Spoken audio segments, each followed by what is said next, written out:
We've also learned that Easley told negotiators it was his dealings with a Veteran Affairs hospital that brought him to this breaking point. According to public statements we've uncovered, Easley was worried that he could not find support and would soon be living on the street. The 9 Team's Dante Renzulli is challenging authorities tonight, looking into those claims and exploring whether Easley could have found help somewhere else.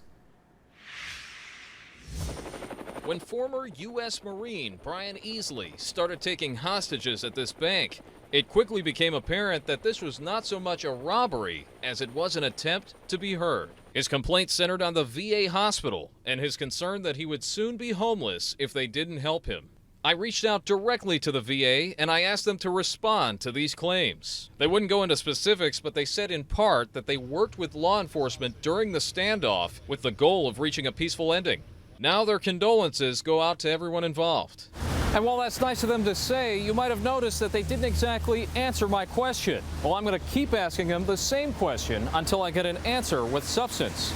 I wanted to get perspective from someone who's been in similar shoes. So I searched around town and I found Terry Kennedy. He's a former homeless veteran who sympathizes with Easley's situation. People can come to that point. Once you're out of the military, then people pretty much just turn their backs and you don't get the necessary help. So I'm not condoning it, but I can understand how he would be pushed to the limits to do what he did.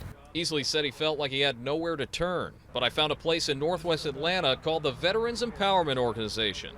They run a program that gives veterans temporary housing and helps them get back on their feet. They say Easley probably would have qualified to receive their help.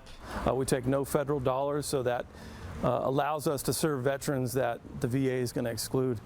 Somebody with less than honorable discharge or some type of felony or something like that, that's going to exclude them from VA services. So Tyler Bowser knows about the obstacles firsthand because before he was working with the VEO, he was living out of his car. I was trying to get into just the VA medical health care system. It took about 7 years.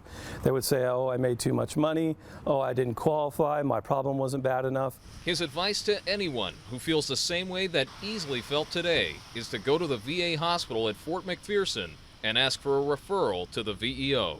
I'm Dante Renzulli, CBS 46 News, Night Team.